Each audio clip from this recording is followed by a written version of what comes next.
Fasten your seatbelt. I am taking you for the ride of your life. I'm going to show you what this car can really do. Are you ready? I am ready. Hang on. Okay. Here we go. Hold on to your butts. Forget him, kid. To infinity and beyond! It might be a tumor. It's not a tumor. It's not a tumor at all. So you can go ahead and ask me what you're going to ask me, and my natural response could be to get offended. Well, fine, let's talk about it.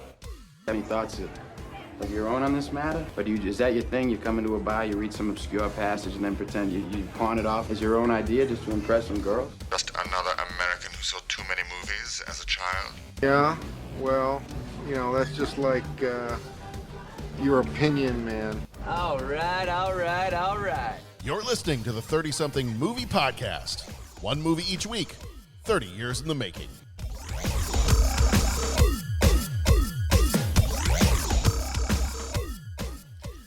This is the 30-something movie podcast. Welcome to a very special episode. It is our last episode of the year, coming out right before New Year's Eve for you all as a little extra special gift. We are calling this one Enter the Cantagallo. Well, hold on now. I mean, I don't think Pat approved that. This is. I mean, this was your movie that you want to talk about. I mean, this is. That's isn't this your true. life story, Pat?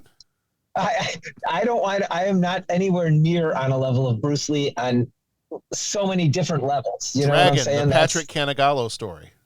Yeah. Maybe Wookiee, the Okay. Yeti, the Cantagallo story. Crouching Tiger, Hidden Wookiee. I'm telling you, man. After watching Bruce Lee bust a move, like I don't know. I feel like I should only be watching this movie doing pull-ups and push-ups and crunches and like all that kind of stuff. Because man, he is just an absolute specimen. On full display in this movie. That's all I'm going to say. Pat Cantagallo, Crouching Tiger, Hidden Gillette Razor.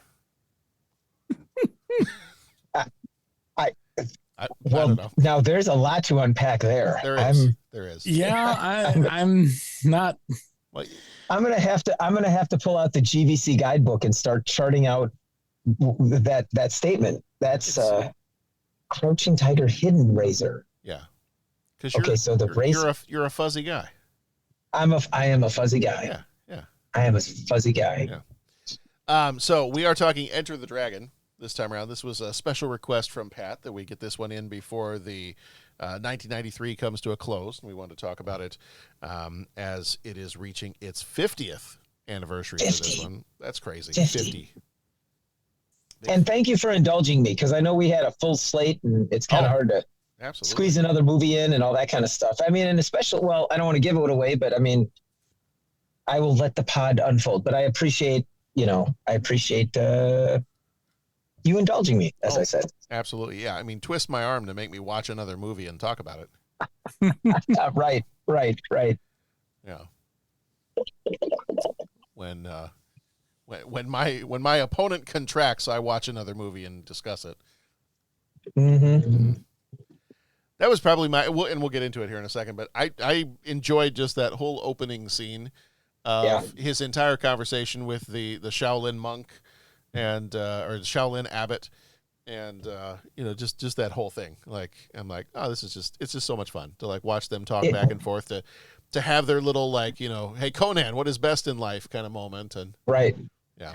And I want to say, I'm not an expert by any means, but I want to say that was very important to Bruce to have that included in this movie. Yeah. Like that whole section where he could kind of advertise is the wrong word. What's the word I'm looking for? I need a thesaurus. Showcase.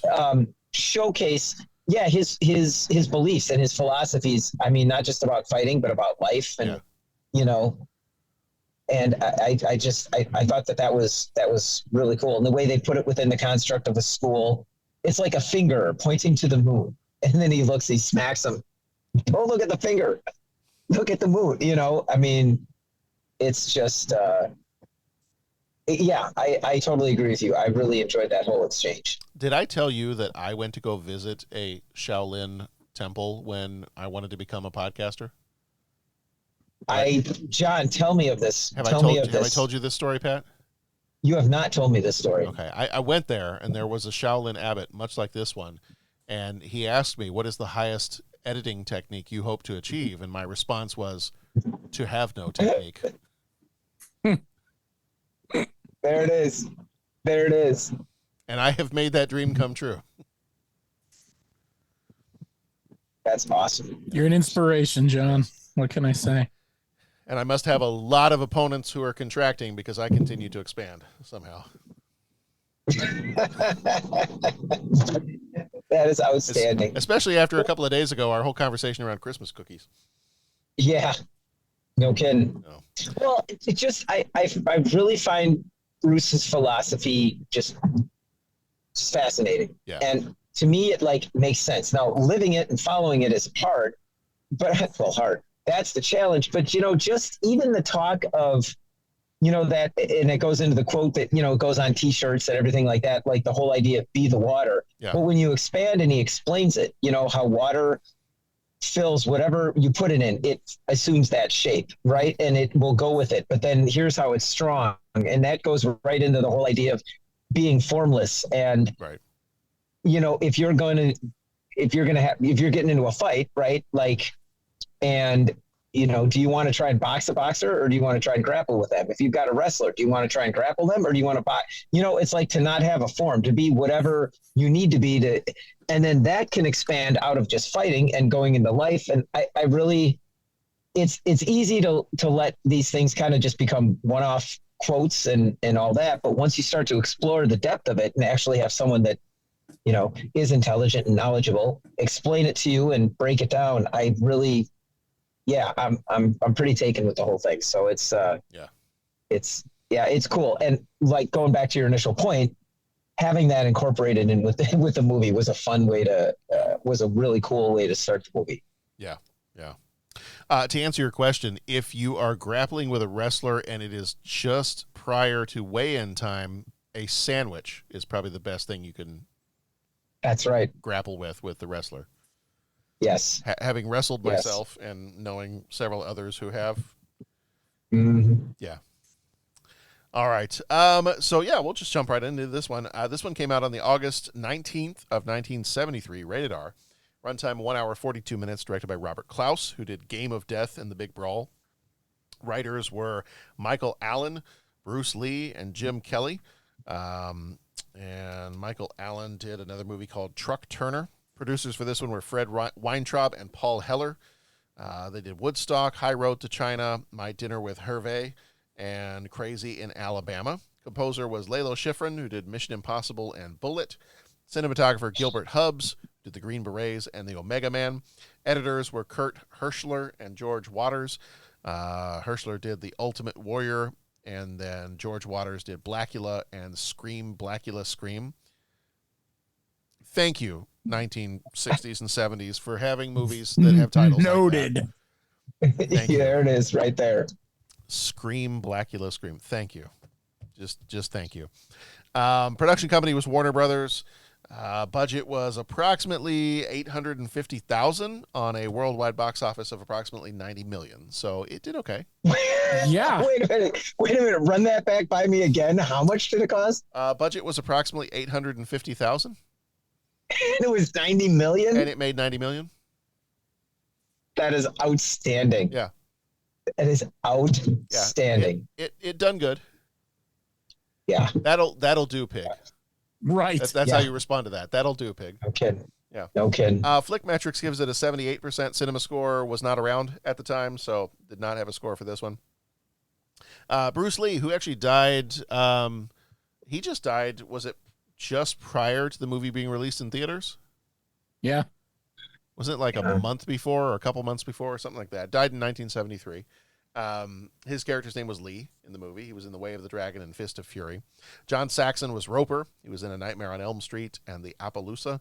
Jim Kelly was Williams. He was Black Belt Jones and 3 the Hard Way, which is a subtitle for another scene later in this movie.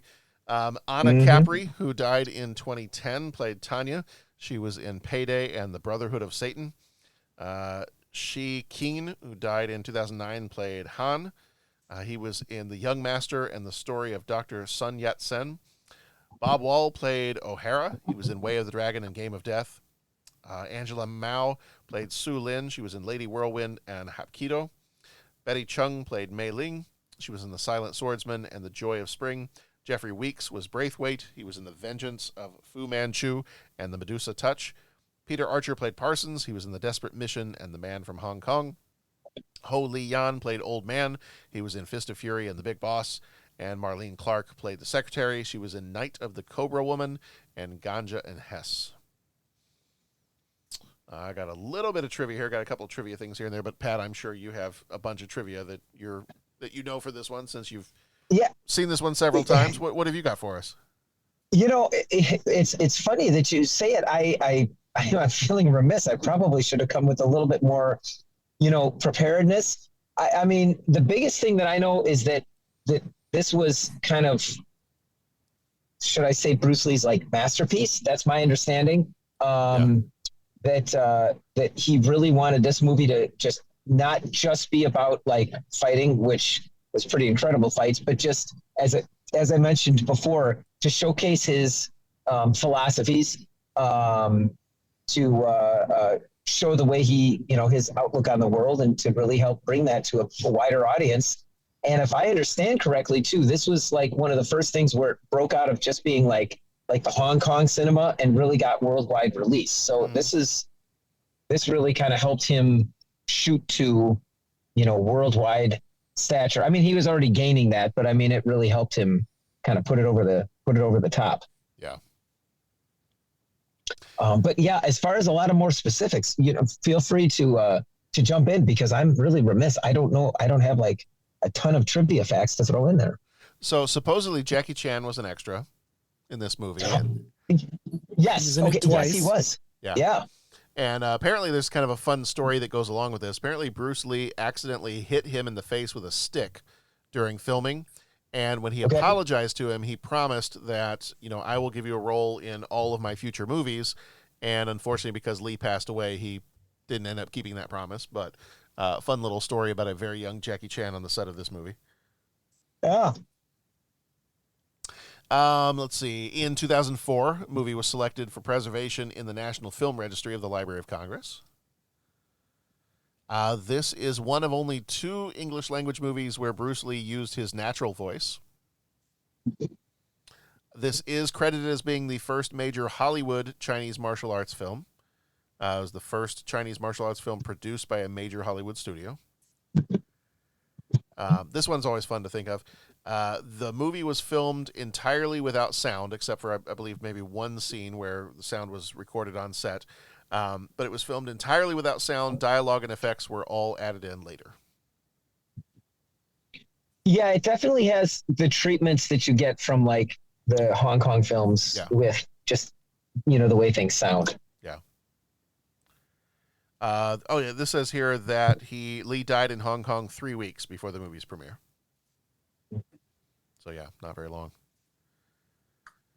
His wife had a cameo as a party goer at one point in this movie.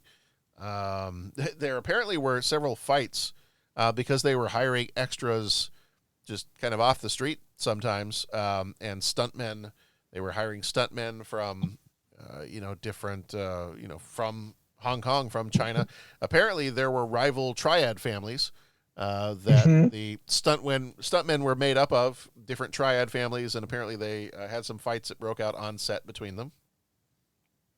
I've heard of that. I've heard of that in some of that and just even some challenges, and maybe it was more other movies than this one, but like even amongst like martial artists, it's kind of just like, okay, we're going to spar, we're going to find out,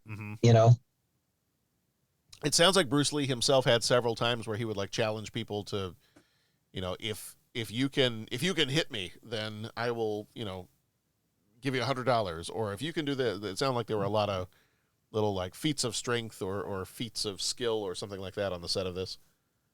Yeah, I can imagine that. I I heard, I mean, I know that well, it kind of goes without saying, but I think very much Bruce was like the real deal. And I think fighting and challenging and just competition, that competitive side, I think was very prevalent. And I'm sure it was with a lot of the guys that were involved in making the show. Yeah. All right. Quick synopsis. We'll give you the trailer audio for this one. In a world where only the strongest survive, Bruce Lee is Lee. John Saxon is Roper, Jim Kelly is Williams, and Shi Keen as Han face the ultimate test. On a secret island, Lee infiltrates a deadly martial arts tournament masterminded by the enigmatic Han. In this high-stakes arena, fists and wills collide. Enter the Dragon, where courage meets power and legends are born. Roper, Williams, and Lee, the Deadly Three, penetrate the secret chambers of an evil island empire. What do you know about Han? He lives like a king on that island, totally self-sufficient. A fortress without walls, protected by an invincible army that needs no ordinary weapons. This is Enter the Dragon, the first martial arts film produced by a major Hollywood studio. John Saxon is Roper. He was in it for the money. U.S. karate champion Jim Kelly as Williams. He was there because he had no choice. Black Belt Hall of Fame undisputed martial arts champion and international film star Bruce Lee. His job was to get them out alive. I'm hoping you'll join us, represent us in the United States. You want me to join this? Roper, Williams, and Lee. Just when they think they've broken the secret of the island, they find there is no escape from the inscrutable Han. Warner Brothers presents Enter the Dragon, where the world's greatest martial arts athletes meet the ultimate challenge with the most ancient and deadly of weapons, the human body. Enter the Dragon from Warner Brothers. All right. So for this one, we've got 10 major moments that help kind of sum up the movie a bit. We start off with Lee's mission. Lee, a skilled martial artist, is approached by British agent Braithwaite to infiltrate a martial arts tournament on Han's Island to gather evidence of Han's criminal activities. I thought maybe I would just alternate between Han and Han because that made me feel, I don't know, for some reason it felt comforting. Made you feel a little solo? I would. If I'll go solo on this, and it brings a little extra warmth to my heart to mispronounce it constantly. Does it warm the cockles of your heart? It does. It does, actually. And next step will be to find a character in this movie whose name is Leia, so I can call her Leia and Leah. And yeah. As you should. As you should. Lee discovers that O'Hara, the man responsible for his sister's death, is working as Han's bodyguard. Lee defies Han's orders and sneaks into the underground compound to find evidence, but is discovered and escapes after a confrontation with the guards. Following the security breach, Han orders his enforcer Bolo to publicly execute the guards responsible for failing their duties. That guy was ripped. Yep. I mean, that guy's shoulders had shoulders. Mm-hmm. You're saying Bolo? Yeah. Yeah. Dude was huge. I think the guy playing him, what was his name again? Was it Leung? I'm going to blank out on what it was. I want to say that he was one of the guys that would challenge Bruce Lee or vice versa. Okay. I think. I might be way off on that. I just seem to recall reading that somewhere. Yeah, I'll have to find it. I also want to say that I love that whole sequence where Bruce Lee is like sneaking around and hiding behind the chair. Mm-hmm. And that camera shot where you see his eyes watching through the openings of the chair is awesome. Yeah. The whole like very James Bond-esque, like sneaking into places and all that. And I just love that he drops the rope down and the guard walks by, doesn't sound the alarm, just gives a few tugs on the rope and just starts cutting it with a pocket knife. And then when it falls, Bruce has climbed back up and just, right? Like, I love that whole sequence. That just is outstanding. Yeah. Bolo Young is his name. Bolo Young. Yeah. Okay. And see, that's what's crazy. The dude is huge. Yeah. I'm taller than him. Yeah. Like he's super short. He's 5'6". Yep. Just a little guy. He's just a little guy. Yeah. Yeah. Then he gets his hands on you. Well, yeah, and then he snaps you in Right. half. Yeah, geez, how about that? The first time I remember encountering him was back a couple years ago when we did the movie Double Impact. Oh, yeah. Remember he was in that with the Jean-Claude Van Damme and Jean-Claude Van Damme? Mm-hmm. Yeah. I do remember this. So Bolo executes the guards for failing in their duties. During the tournament, Lee faces and defeats O'Hara, avenging his sister's death, leading Han to abruptly end the day's events. We're all done now. Take your ball and go home. Han kills Williams, suspecting him of being the intruder, and tries to recruit Roper into his criminal organization. Roper, initially intrigued, reluctantly joins Han's operation after learning of Williams' fate. Lee is captured while sending a message to Braithwaite after another infiltration attempt. Roper refuses to fight Lee, as ordered by Han, battles and defeats Bolo, leading to a massive fight between Han's men, Lee, Roper, and the freed prisoners. And then finally, Lee chases Han into a mirror room, outsmarts him in a brutal fight, and eventually kills him. The military arrives to take control, with Lee and Roper sharing a moment of mutual respect amid the chaos. It ends with a thumbs up. As I feel like almost every movie should. It ends with a thumbs up, but then it pans back to that claw thing, right? Yeah. That should have been one of the three questions, is what is your favorite movie where it kind of ends with a thumbs up? It could have been this one. It could have been Terminator 2. Yeah. I mean, what are the other movies with a thumbs up at the end? That's something I'll have to Google. Yeah. It's pretty stellar, whatever it is. But yeah. So before we get into the deeper thoughts, I'll ask this kind of more. I'm not even going to ask if you like this movie. Well, I will ask Bo, because Bo, this for you and me, I think this is our first time viewing it. Mm-hmm. Okay, yeah, so first time. What's the where are you guys at with all that? Bo, did it form around you like water, or was it a kick in the face?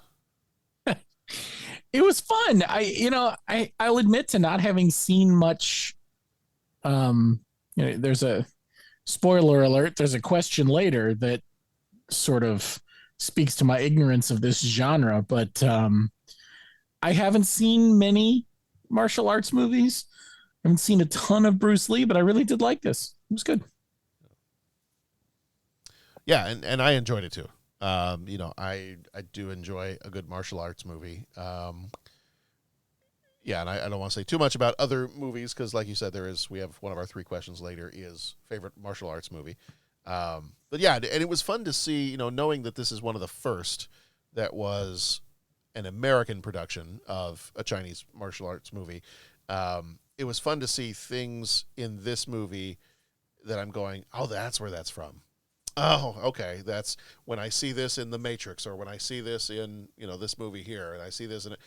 That's where that came from. Or at least, that's the famous version of where that came from. Yes.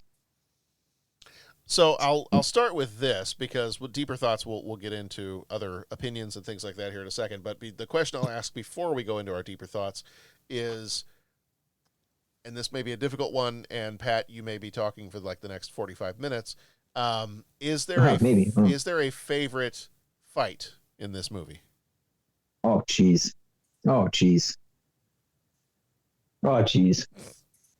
Larry Mo cheese? I mean, I was thinking about that. It's just paced so well. You get the big brawl, you get the one-on-one, you get the individual fights, you get Bruce just totally owning guys. I mean, I don't know if I can pick a favorite. I can't. It's all fantastic. I mean, it really. The showdown with Han is obviously, that's the high point, right? That's the big boss. I mean, that's pretty great.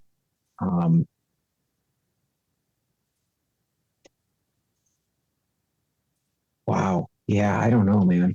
I don't know. That big rumble out in the yard is pretty wonderful. I like when he totally owns what's the guy's name? The guy with the scar. Oh yeah, yeah. I like when he just totally owns up. And they go and then bam with the front hand, bam with the backhand, and yeah. I still don't know where that guy got 2 glass bottles just sitting out there in the field. I thought that was kind of funny. I'm like, was it? Were there people just drinking beer Glasses? out there? Like what? Oh yeah, yeah. Glasses ex machina. Yes. Yeah. Yeah. Bottle ex machina. There it is. Yeah. That's better. So that was pretty awesome. God, I don't know. What about you guys? I'm just rambling. I like it all. Yeah, I mean, it's all pretty good. I think the scene with the snake was pretty good. Mm-hmm. Like then you read he tapped it on the head 10 times and only got bit once, filming it. But they removed the poison gland, so it's okay. The venom gland, sorry. Oh yeah, that makes it all right. Right? You're like, oh God, he still got bit by a snake. That's like what was the trivia from Home Alone? It's like, oh yeah, no, this spider totally can't hear you scream. Right. Oh, great. Yeah, thanks. That makes it all fine then. Yep.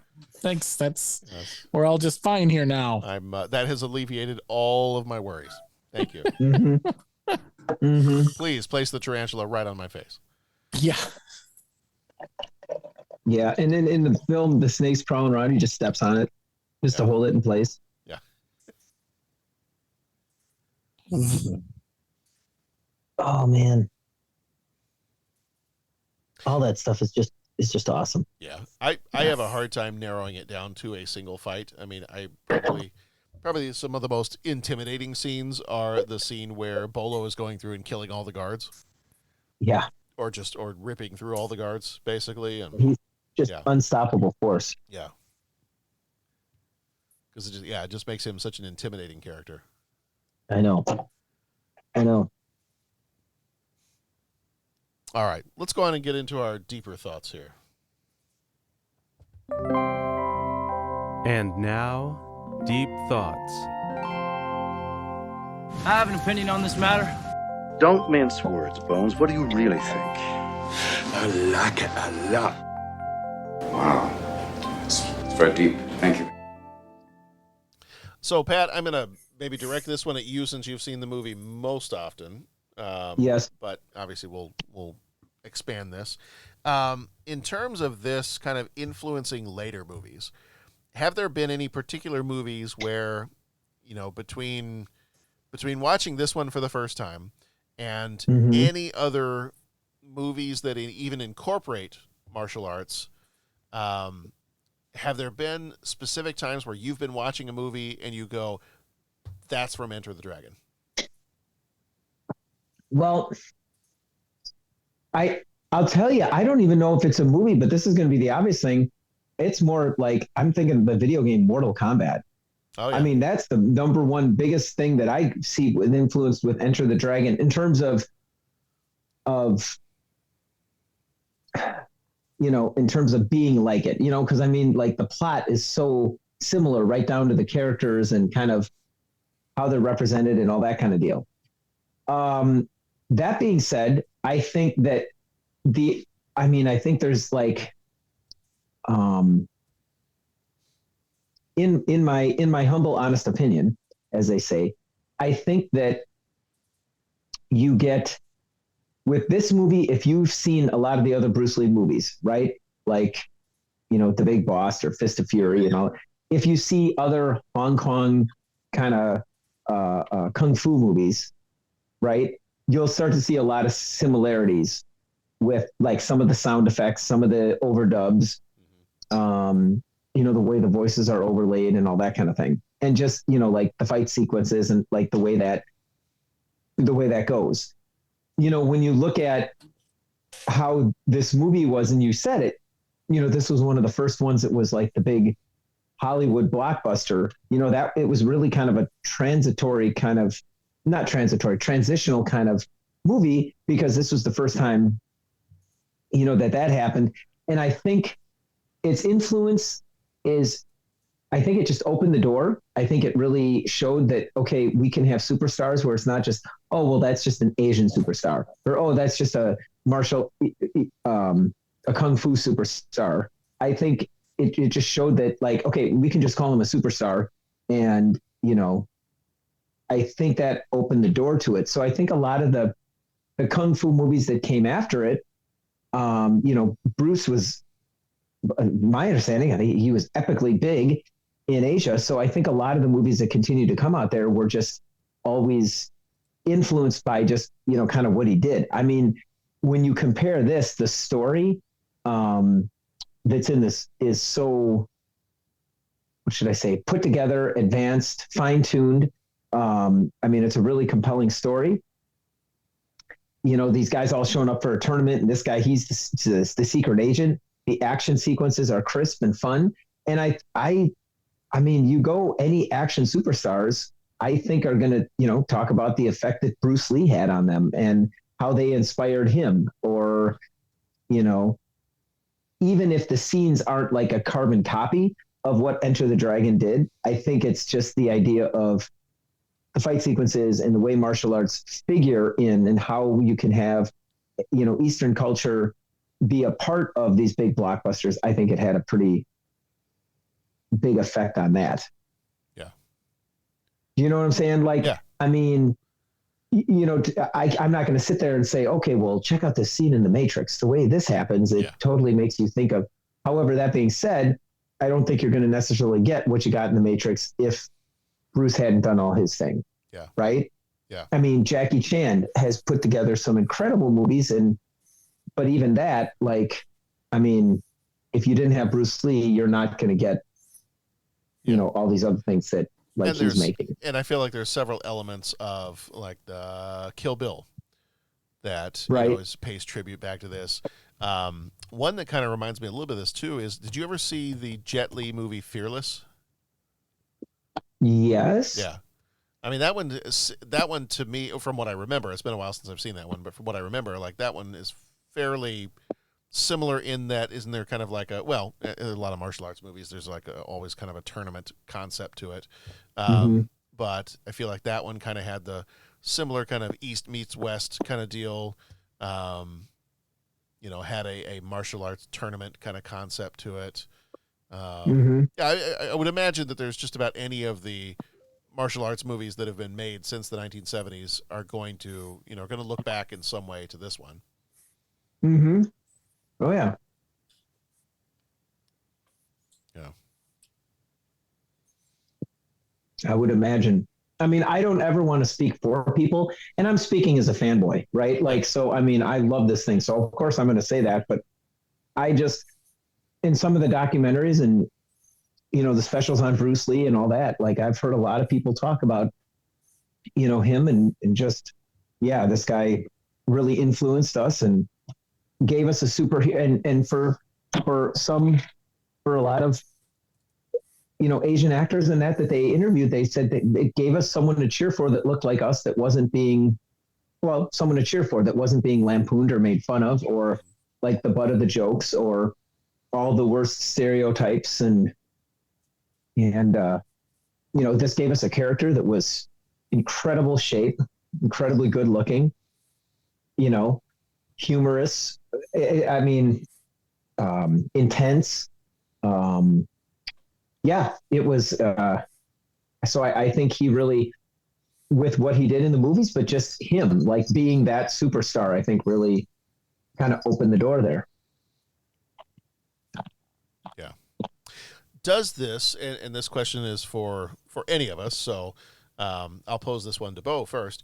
For this movie, one of his goals, I think, or at least what I've read, one of his goals was he wanted to showcase his beliefs. He wanted to showcase martial arts, but he also wanted to showcase China as being a beautiful country. And he wanted to showcase kind of like, here's why people should love China, why people should go visit China.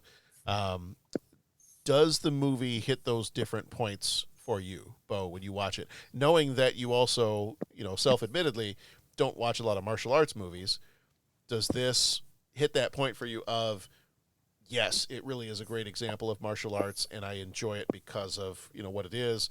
Yes, it makes me want to go to China. I mean, does it do all those things for you? Did he succeed? I think so. I mean, it was the China stuff does make the country look beautiful. Like, he did that. And I will say, like, it's kind of leading us to another question later, but China can look very beautiful. I mean, there is some gorgeous history and some gorgeous country there. And I think, especially back then, no one knew that. I feel like today we sort of know because we've had an Olympics there recently. We've seen some of that. But I imagine back then, I mean, gosh, back then China was kind of ambiguous. No one knew much about it. I think this would have been amazing in that time frame. Mm-hmm. Yeah.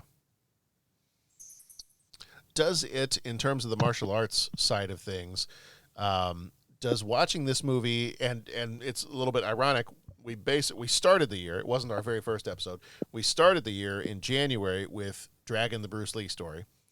We're ending the year with Enter the Dragon. And so basically this is the year of Bruce Lee, I guess. That's the way it should be. As it should be. And does this, for you, Bo, because I know Pat's answer, in watching this movie, does this make you want to watch more martial arts movies, or is martial arts movies kind of a genre that you're like, I could take it or leave it? It certainly made me think about it. There was a couple in some of the research I did that I was like, I'm embarrassed to say what I'm about to say, but for you guys, I'll say it. Share your embarrassment with us, Bo. I haven't seen all of Crouching Tiger, Hidden Dragon. Oh. And it sort of reminded me that I need to do that. So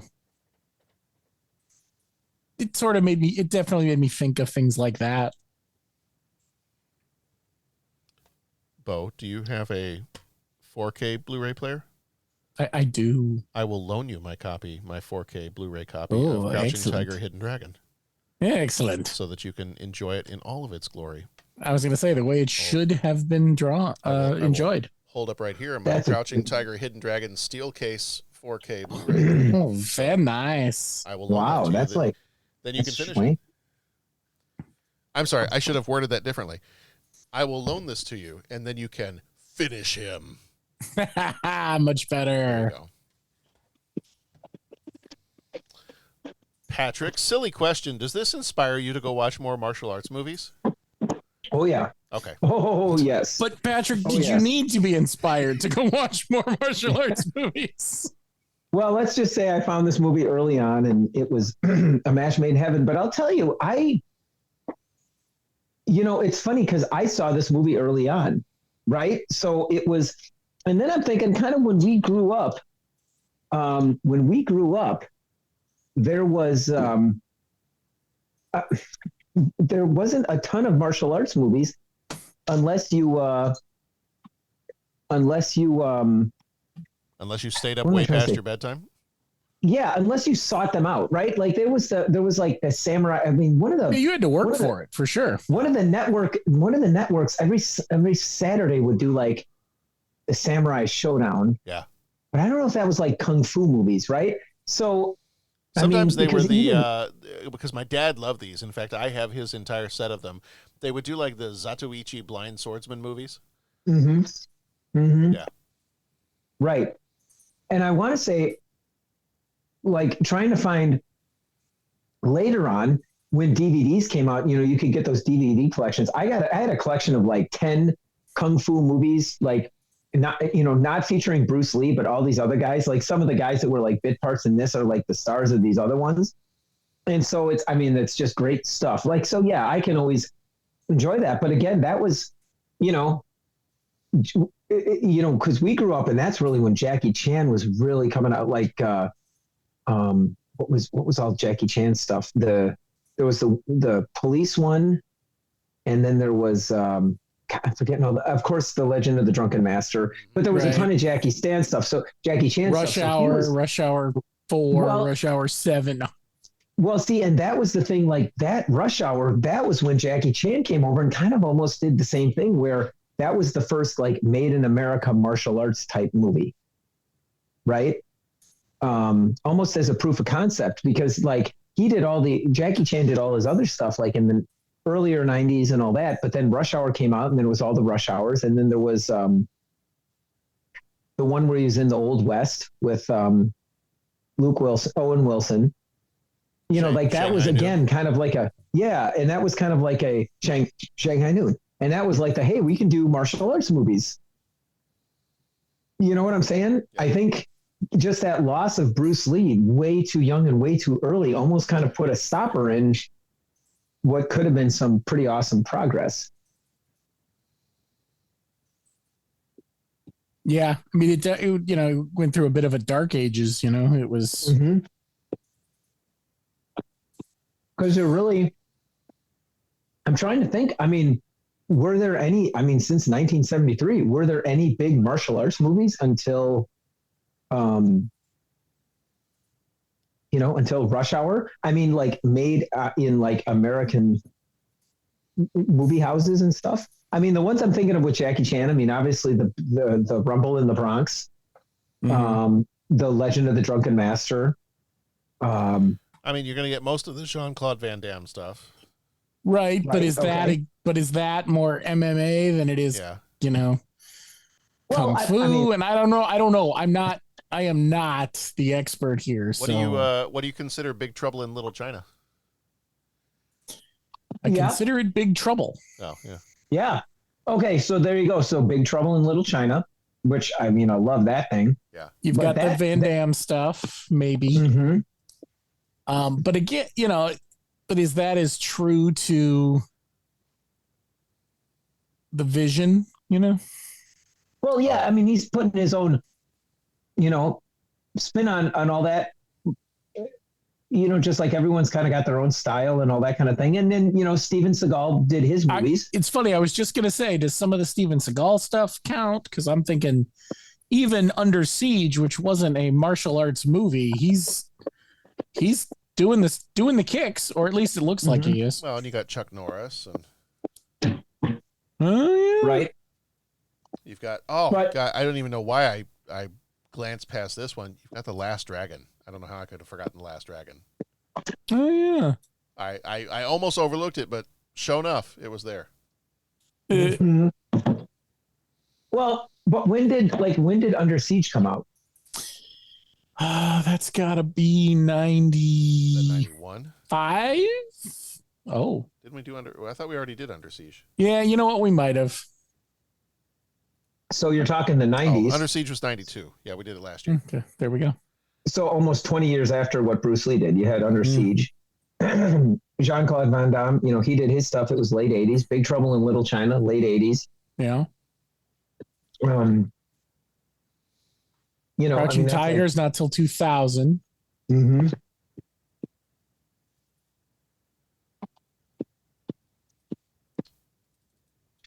And it's interesting because, it's, obviously Bruce Lee really wanted to open up to a philosophy and a way and a thought and all that. But now what this is built into is there's, it's featured in so many different movies. Right. And again, are you seeing, all these different fight sequences and all that?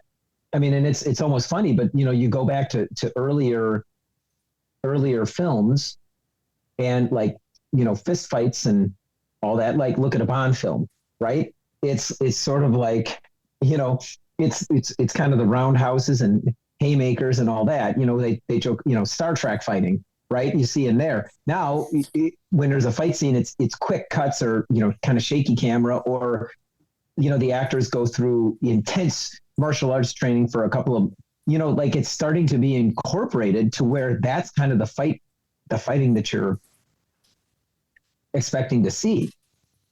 Right. You got to do the quick cut so you can slip in the stuntman. That's the. Well, right. And that's fine. Like, I'm not judging. Like, that's all. Oh good. no, I Right. think some of the style is dictated by production in that case. Whereas, Bruce Lee was actually doing those kicks. Right. And I think that's that's the big thing too. The influence is now when you want a fight scene, that's what you want in your fight scene, right? There's some kind of a martial arts thing, and again, we're kind of getting past. This sounds like I'm making some big statement, like I'm some learned man or something, but especially with Ultimate Fighting, the idea of mixed martial arts, and you're not going to necessarily see like a classical form martial art. The fight, there might be some arm locks or arm bars or that, but a little bit more of like a functional, more self-defense kind of law enforcement kind of application of that. But that being said, you look at the Marvel movie, Shang-Chi and the Legend of the, how many rings? However many rings. 10. And that had a bunch of martial arts action in it, right? Yeah. I mean, Captain America, it was a lot of like boxing, like American boxing, and which you could consider like a martial art, obviously not a traditional Asian one. But then like in Winter Soldier, the moves are, you're seeing a little bit more, elaborate kicks and all that kind of thing. So I think that's a big legacy right there, is this has been being incorporated into so many different movies. So here's another question that I have kind of along these lines. And I'm not trying to, by asking this question, like I'm not trying to like stir up anything, and I'm not trying to pit one person against the other. But do you think that Jackie Chan would have become as popular if Bruce Lee had lived? Because I feel like Jackie Chan really started to, like, his rise started to occur after Bruce Lee had passed away. I think you start to see him show up in a lot of movies after he was in this. He's starting to be in a lot of movies in the 70s, then in the 80s as well. But do you think that he would have been, if somebody like Bruce Lee, who was just amazing in these movies and in his kind of philosophy and his take on things, and how he wanted to be, kind of the representative, like to show the world all these different things, do you think that Jackie Chan would have had the same opportunity if Bruce Lee had lived longer? Oh, I think so, personally. Yeah, I do too. I actually think there's a lot of potential there. Like, it's not a very apt comparison, but I'm going to do it anyway. The Ben Affleck, Matt Damon partnerships. Yeah. You could have seen, these two guys together in, one playing the big bad, one playing the good guy, buddy stuff. Like, I think there's a lot of potential there, especially with the age difference. You've got your mentor-mentee plots. Like, I just think there's a lot of story there that could have worked for both of them. And what Jackie Chan, sorry, let me swallow my food. I'm like getting too excited. What Jackie Chan does in his movies is different than what Bruce Lee did in his. Yeah. I mean, you look at the Jackie Chan movies and there's all this elaborate choreography and rhythm to it. And I mean, especially, that was a joke I remember hearing about Rush Hour, is that they're like, in Hong Kong, we will work 3 months to like prepare a 5-minute fight scene. Right. But here we work 5 minutes for like the fight scene, and then move on to other things. Just what the focus is, in the Asian versus, American type movies. But that being said, like Jackie Chan has those just elaborate, choreographies,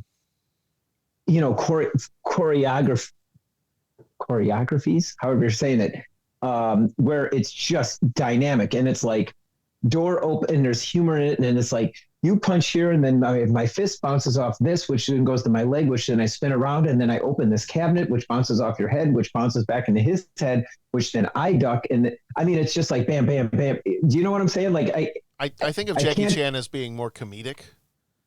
Yeah. And, I'd agree with that. And Bruce Lee while Bruce Lee has comedic moments, I don't think that was his aim. No, I hear you. I hear you too. I hear you with that, definitely. But I mean, just watch their styles and you see differences. So I think that I definitely think that would be, but I don't know. More martial artists, more better. Well, that would have been fun to get like a buddy cop movie with Bruce Lee and Jackie Chan. That's what I was thinking. I'm like, Rush Hour, Hong Kong. Uh-huh. Mm-hmm. Yeah. By the way, to Bruce Lee's walking around saying, "I'm too old for this stuff." Yeah. Yeah. By the way, I have the movie playing on my phone sitting next to me while we're recording here, and I've gotten to the point. It's almost to the very end. We're like the last 10 minutes of the movie, and that massive fight breaks out. Mm-hmm. And there's parts of this, I was thinking of like linking it to other movies. There's parts of this where just the guards and the other people just come streaming out of there. And it reminds me of the cloned Smiths fight in Matrix Reloaded. Mm-hmm. Yep. Yeah. There's like little bits of that. And that's just such a cool, like almost ridiculous, but kind of cool moment where where he takes that claw and like, the missing hand that he's got, he's like, attaches it on there and just like, okay, that's almost like Bond villain levels of ridiculousness, but also fun. Mm-hmm. Yes. Yeah. I mean, the movie was definitely fun. Yeah. It was just fun. Go out and enjoy an action adventure movie. Yeah. All right. Well, Pat, before we go into the 3 questions, anything else you want to tell the people? This is your time to tell the people anything you want to tell them about Enter the Dragon. Yeah. I mean, it's everything we said, right? It's a fun movie. It's action packed. It's got, Bruce Lee, who's iconic and just, incredible martial artist and incredible, filmmaker and incredible at what the stories he did and what he was able to do on the big screen. Right. I also want to take a moment to say the Lalo Schifrin soundtrack is fantastic. I love it. Oh yeah. And all of Lalo Schifrin's stuff is amazing, but I just love that. I just love that sound that he's got in there. And that's it. I've got nothing but great things to say. It's just a dynamic, exciting, fun movie.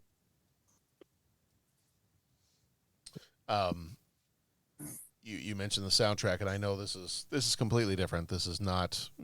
I'm not making a comparison between a Japanese movie and a Chinese movie, but I think, Pat, I might have mentioned to you that I got a chance to go see the Godzilla -1 movie. Yeah. Yes. So good. The one really fun thing is that they kept using like some of the old traditional like 1950s Godzilla music. Yeah, that's awesome. Like anytime Godzilla would show up, and it kind of reminded me of like some of these older movies and some of those themes that you get, and like what you're used to hearing from a certain style of movie. And there were just moments where when Godzilla's about to show up, or something related to Godzilla is happening, it just has this old monster movie kind of like bum bum bum bum kind of deal. And I'm sitting in the movie theater going, I wish my dad was still around to come watch this movie with me. He would have loved this thing.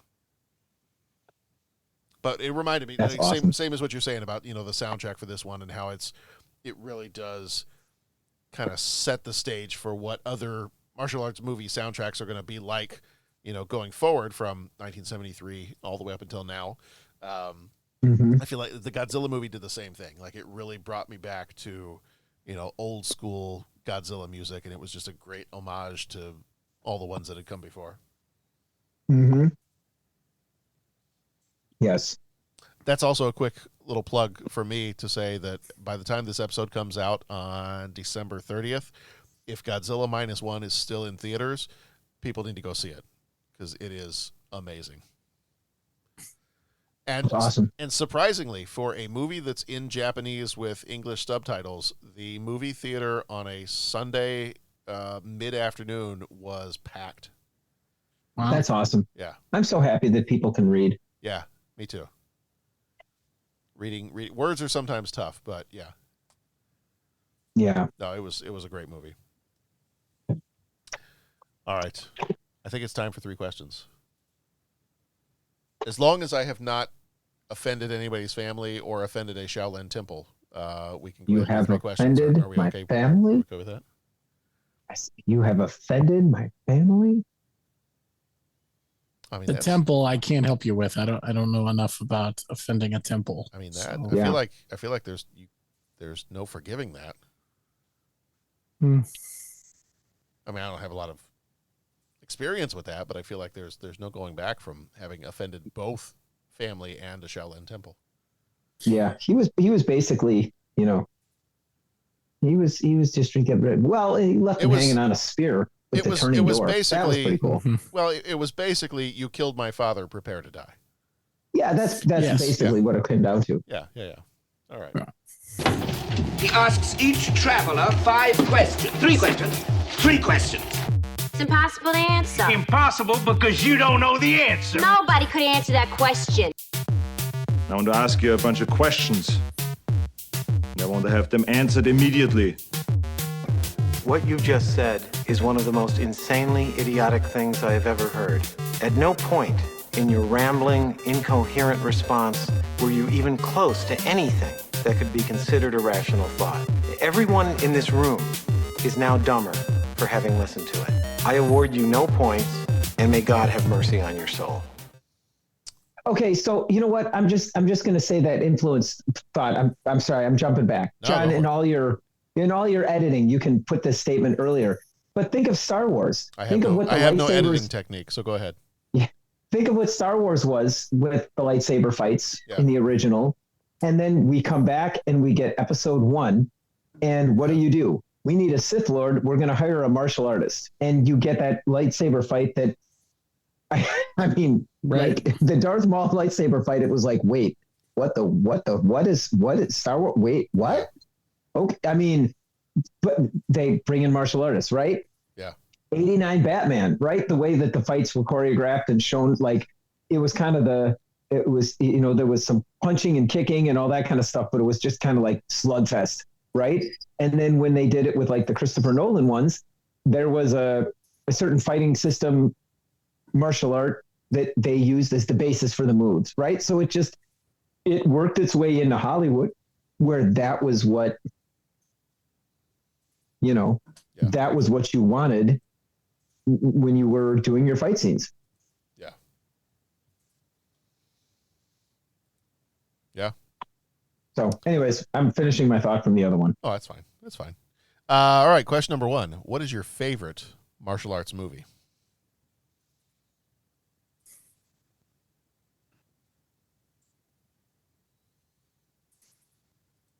Well, I'm going to say this one. I mean, this is the mother of all martial arts movies, and I just can't get away from it. I just absolutely love this show.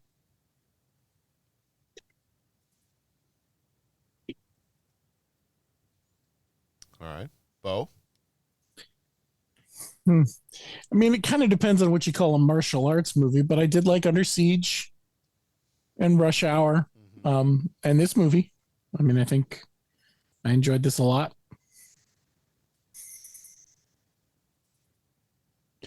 But as I said earlier, I don't have that encyclopedic knowledge that you or Pat might.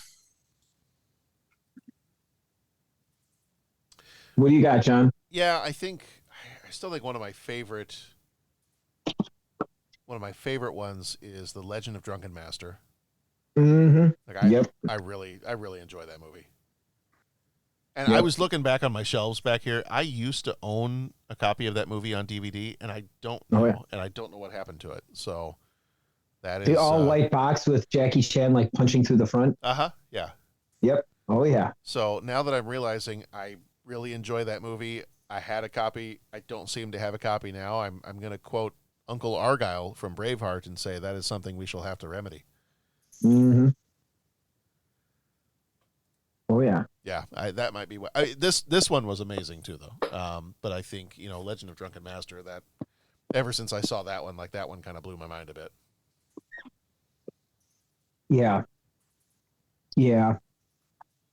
I'll tell you, Legend of Drunken Master was good.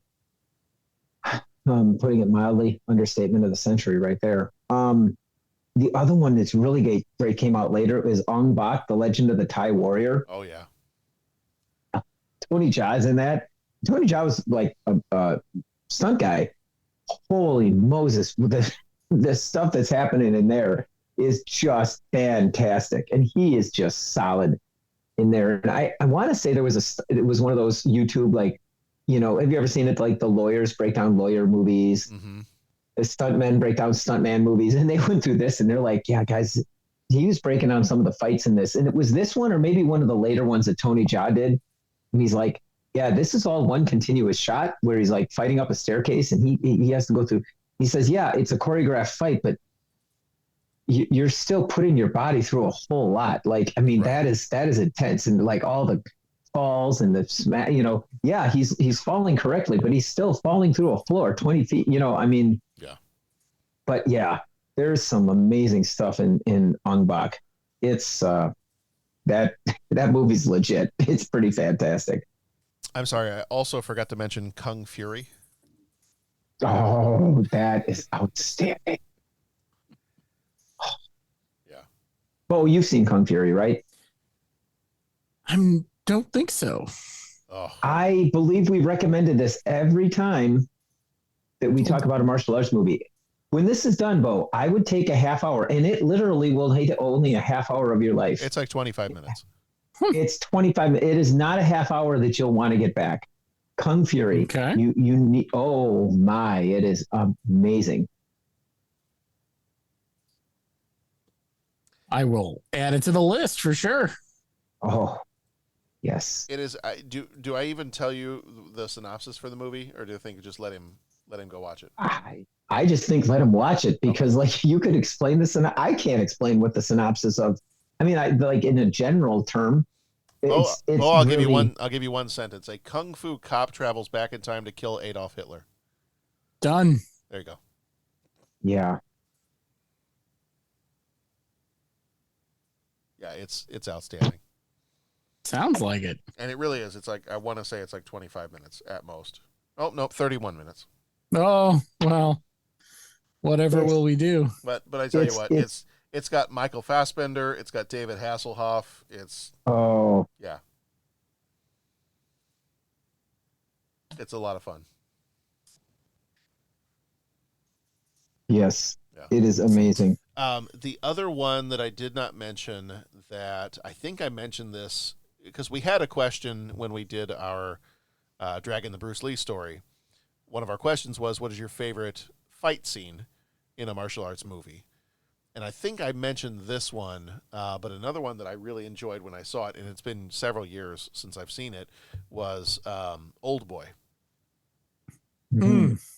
That one has that. It's got that fun, and the reason it made me think of it is because there was a scene in, gosh, was it season 2? Maybe season 2 of Superman and Lois.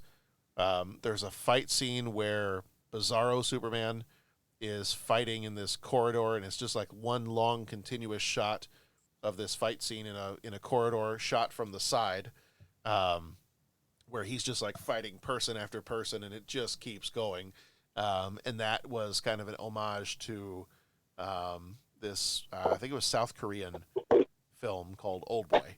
and there is a scene, like a famous scene in there, where it's this long corridor and it's shot from the side, and it's just him, one right after the other. People are coming and attacking him, and he's got to fight through the whole group of them. Yeah, That's just cool. I enjoy that one too. All right, question number 2. What is your favorite movie that takes place in China? Ooh. I mean, it was an interesting list as I was looking through them. You Only Live Twice came to mind. That's Hong Kong. I don't know if we're if we're splitting hairs on that or not, but well, technically Hong Kong is part of China now, right? Right. It is now. Yeah. It wasn't at the time, but True. Yeah. True. It's acceptable. So that was the first one that came to mind when you said movies set in China.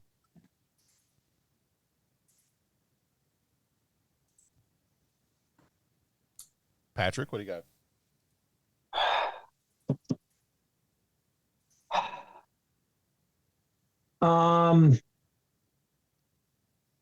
Movies that take place in China. Well, this one. I'm trying to think. Is Crouching Tiger, Hidden Dragon in China? It is. Yeah.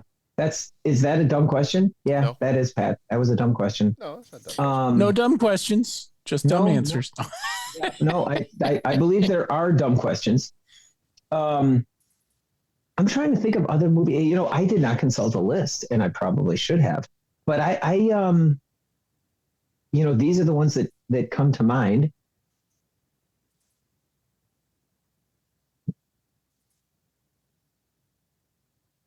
Yeah, I think the favorite movie that took place in China, I would say that, the ones that I mentioned, you mentioned the Bond films, Tomorrow Never Dies.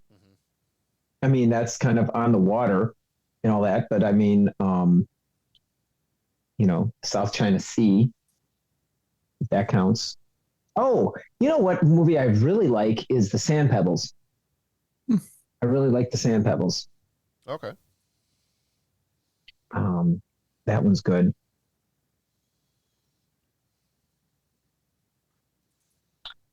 "30 Seconds Over Tokyo." I'm a big, Oh yeah. I like reading about and studying about like the Doolittle raids. So, the guys that, the stories of how those guys had to evade capture in China from the Japanese and how they had to get through. I know that's been featured in a couple of movies, like 30 Seconds Over Tokyo.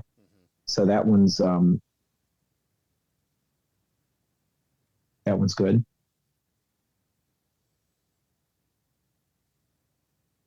I enjoyed, and we covered this one like way back, like 6 years ago now. Empire of the Sun. Yeah, that was good. A really young Christian Bale. Mm-hmm. Crouching Tiger, Hidden Dragon was probably going to be in terms of like one of the most beautiful movies featured in China. Just gorgeous. I was going to do Crouching Tiger, Hidden Dragon. You know what I might have to go with, though, just to stay true to my 80s movie roots? Yeah. I'm going to go with Indiana Jones and the Temple of Doom. Yeah. There you go. There it is. The opening scenes at Club Obi-Wan. Yep.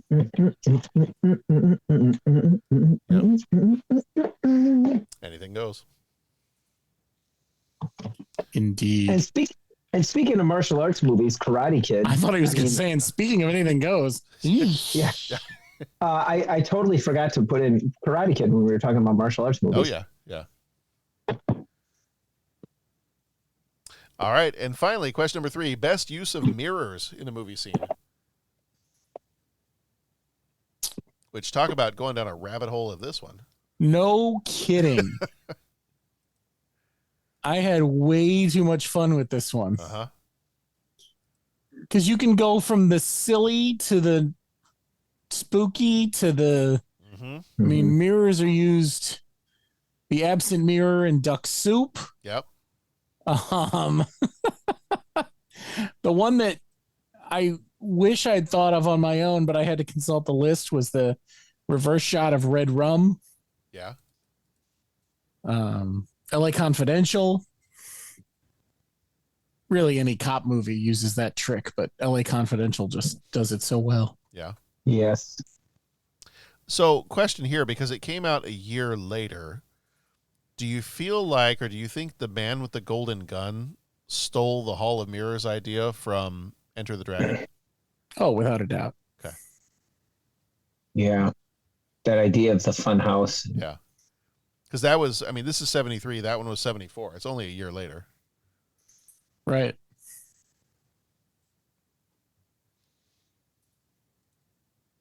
Yeah, I was coming across a bunch of movies with mirrors in them. I mean, you've got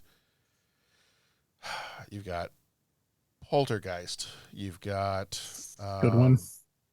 I mean, obviously, you've got like is it Snow White? That's the mirror on the wall. You've got that. You've got Black Swan. You've got the You Looking at Me and Taxi Driver. Yeah. The rear view mirror in Jurassic Park. Oh yeah, that's a good one. You got well, don't say his name 3 times, but you got Candyman. Mm-hmm. And the one Pat I thought you might go with that you might mention was aren't there a couple of different mirror scenes in the Harry Potter movies? Yeah. Isn't the one where he looks Yes. like he looks in the mirror and sees like you look in the mirror and you'll see your heart's desire, and he sees himself there with his parents? Yep. Yeah. Yep. The scene in The Big Lebowski when it's got the yes. It's like, it's like the Time magazine or whatever, and he just looks at it, he's like, huh. Yeah.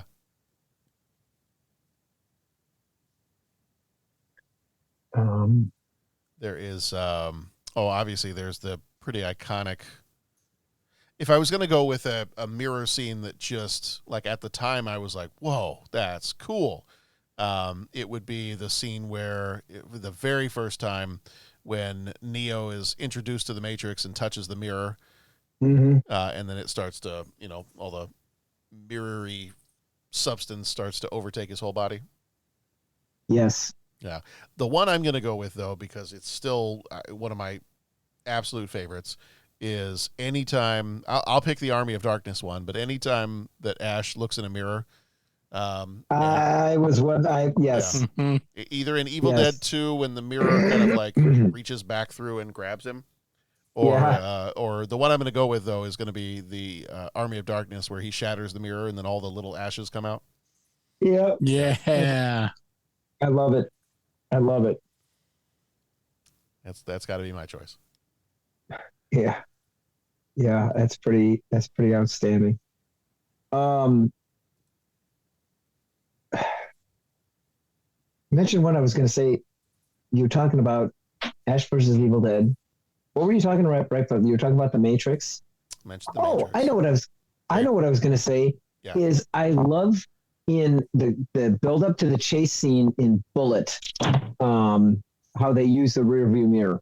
It's just a quick couple seconds of a scene. Yeah. But I don't know if spoilers for Bullet. You guys have seen Bullet, right? Yes. Oh yeah.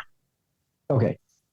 But where, like, they're following the Mustang and then they lose it. Yep. And then all of a sudden the next thing you see is it pops up in the mirror. Yeah. I thought that was pretty cool. Yeah, that's a good one.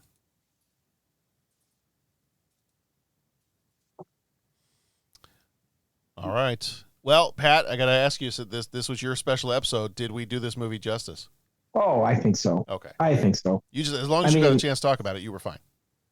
Yeah, I was fine. And I apologize to listening audience. All I did was just say, this was awesome. That was awesome. That was fantastic. This was great.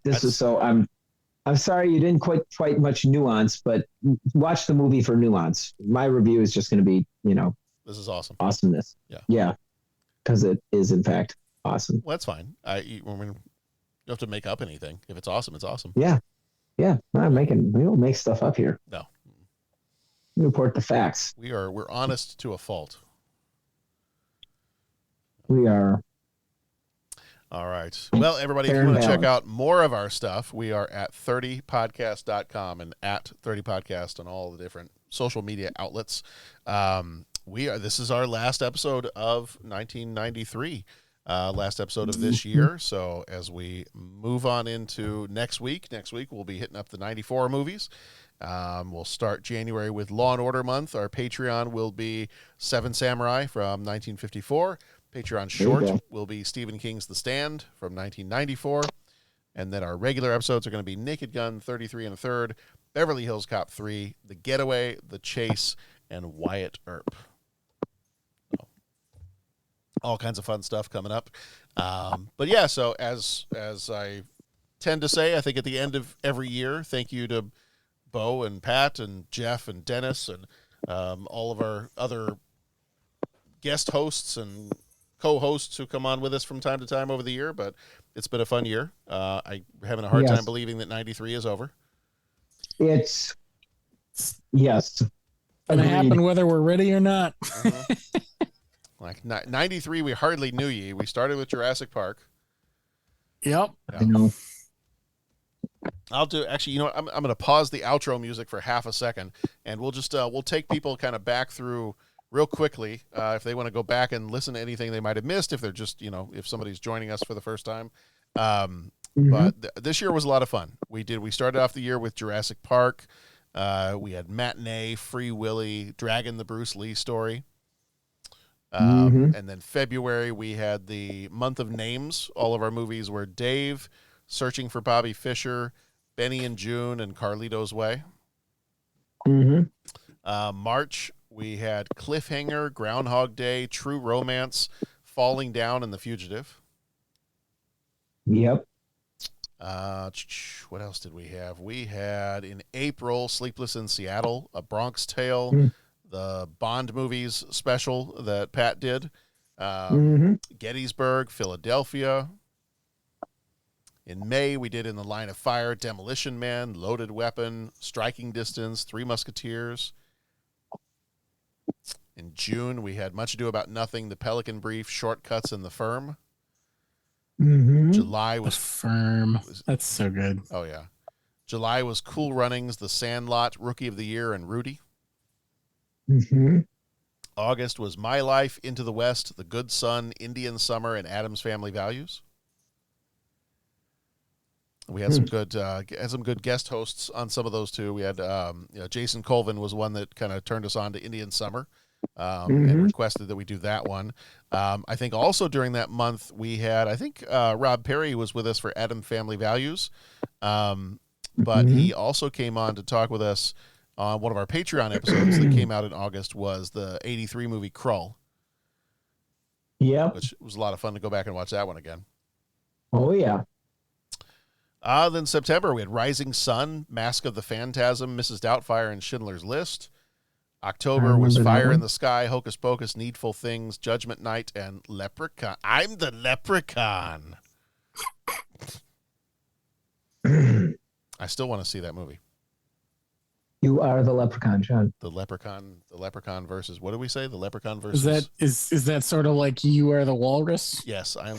Yes. You are the Lizard King. Yes. I am the Pumpkin King. There you go. And then last month, November, we had So I Married an Axe Murderer, Dazed and Confused, Wayne's World 2, Grumpy Old Men, Robin Hood Men in Tights. Tights. Thank you.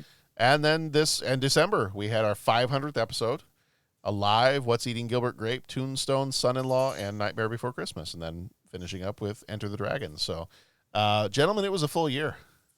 It's a full year, and 500 episodes. That's a little crazy. Like that part's a little crazy to me. One of our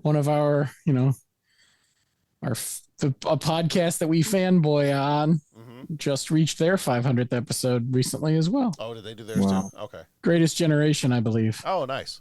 Wow, that's awesome. I saw a social media post to that effect. Okay. That's awesome. Nice. Okay. Well, we only 600 left to go, and we've caught up with the Nerdist. Yeah, well, we're doing. Yeah, okay. We're just keep turning them out. We're coming for you, Nerdist. Yeah, right behind you there, Hardwick. Yeah. Yeah. Awesome. Does he even still do Nerdist? I don't even know. I don't think he still does Nerdist anymore. Yeah. So. Well, we'll catch up. The day is ours. Ha! Ha! Turd Ferguson. Yeah. That's a funny name. It's a funny name. All right, everybody. Bo, Pat, thank you for being here. Thank you, John. Thank you. Thank you. All right, everybody. Have a lovely New Year's. This one should be dropping on December 30th. So happy New Year's to everybody. Hope you all had a wonderful holiday if you celebrate the holidays. And then have a happy New Year. And we'll see you all just a few more days. And we'll time travel back to 1994 with you. You got it, man. All right, everybody. Be excellent to each other. Go watch some good movies. We'll see you in 1994.